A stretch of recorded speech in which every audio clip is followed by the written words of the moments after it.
Well, let's get into MLB. We'll start with the Padres and the Dodgers. Looks like we got King for the Padres, Ohtani for the Dodgers. King really got roughed up by the Dodgers June 28th. Ohtani, not a great June, below standards for him. Yet they still come in as this massive, massive favorite. It's the Dodgers tax. Over-under sitting at 8. What do you make of this game? Yeah, I mean, we're looking at the Dodgers in the minus 250 range, total 8, a little bit of juice to the under. And the Padres had a 6-0 lead last night by the top of the second inning. Machado hit a home run, and Jackson Merrill hit a home run, and Jake Cronenworth hit a home run. You know, 3 veterans they've been dying for some production from, and they got production from all 3 guys. And that 6-0 lead, well, it was gone by the 4th inning.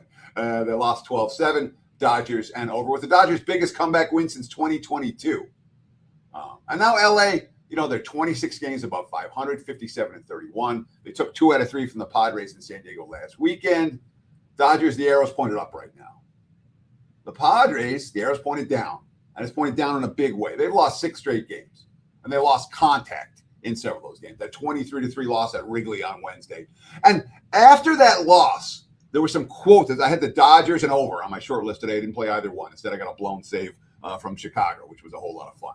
But I found a couple of quotes going into yesterday's game that really made me reluctant to look at the San Diego side. You know, the manager, Craig Stammen, you know, after the 23-3 loss in Chicago. It only counts as 1 loss. We got to remember that. Things are going as poorly as they can right now. We got to find a way to dig deep, dig our way out of the hole. I think there's some grit on this team. We got to dig deeper. That if we get negative, we turn on each other, we start pointing fingers, that's when it'll turn in a disaster. Why is that last line there? That's not what you want from your manager. Then you got this one from Gavin Sheets. Quote, I shouldn't have to say it, but we need to turn the intensity up for this next series. Obviously, we get off to slow starts. The game kind of snowballs a little bit. We got to keep it under control, not to let that unravel and affect the way we play.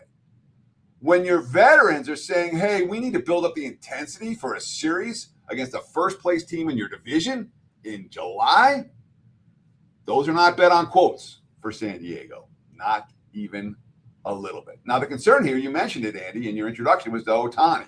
And since Will Smith, his normal catcher, got hurt, Dalton Rushing's been behind home plate for Ohtani, and he's had his 3 worst starts of the season. 11 runs allowed the last 3 starts. In his 10 previous starts, for the full year, he'd given up 7 runs allowed.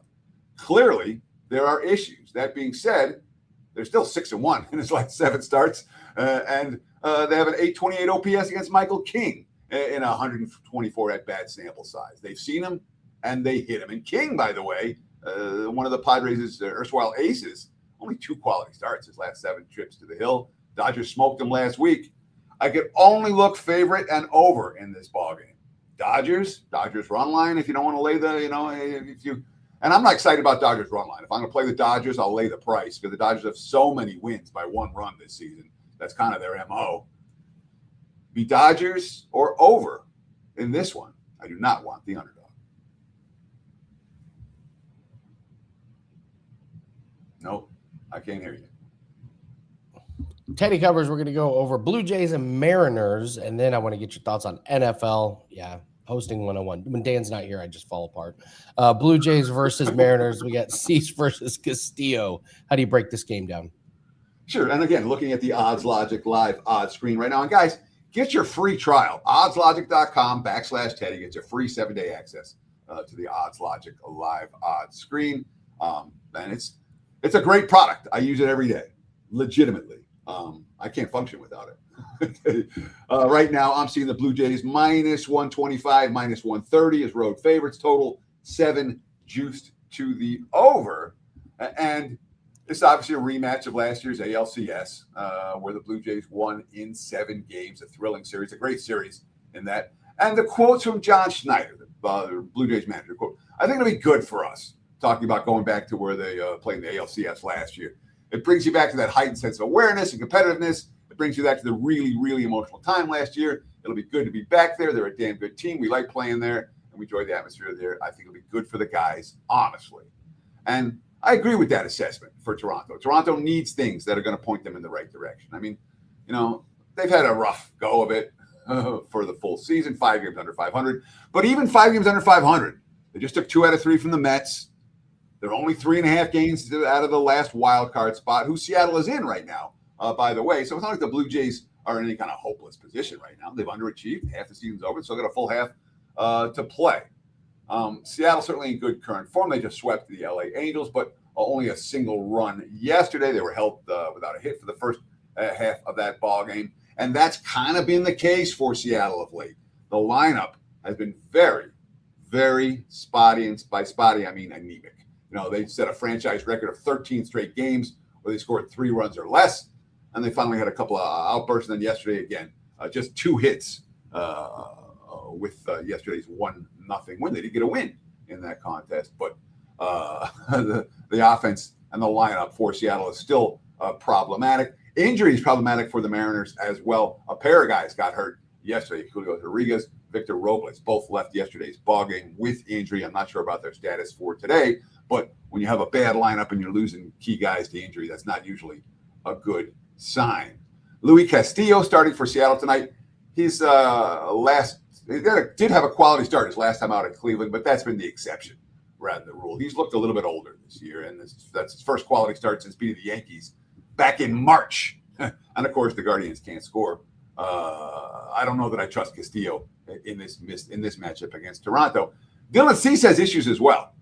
His last 3 starts, he's thrown 108, 110, and 107 pitches, and he's only pitched 5.2, and 4.2 innings at work. He's not eating innings.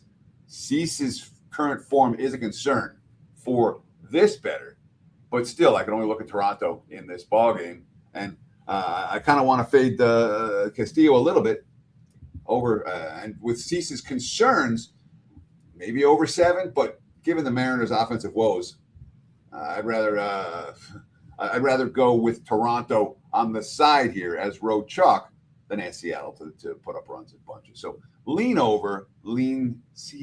Toronto in this one for Friday night. All right, Teddy, tell everyone what you have up at WagerTalk, and then I want to get your thoughts. Early research being done on NFL. What do you have up for everyone on this Friday? Sure. I'm spending, 2-3 hours a day right now, every day doing NFL. I mean, that's what we do in July each and every year. Generally, some years we get it done a little bit earlier in June, but I wanted to wait a little bit longer this year. Last year, I did not have a season win report, and it's not the first time that's happened. But I've never had back-to-back losing seasons. And it matters to me a lot when I don't, that's my whole MO is to steady NFL season wins. When I don't win my season win report, it messes up my season, it messes up everything. So we're really working NFL hard right now. Again, 2, 3, 4 hours every day. 4th of July doesn't matter. I love doing the research over the summer. That's how you make money. And obviously the win report's going to come out at the end of the month. Don't buy the win report. This is a season to get on board with my full season NFL package. And the win report's $199. You get the full season for $599. That's every play, every day, from week 1 of the preseason through the Super Bowl. Nothing more to buy. No bait and switch. No nonsense. Again, check it out on my homepage, www.buzz/TC NFL on center stage. That said, you have a pair of plays for baseball today. You get those as well. www.buzz/TC.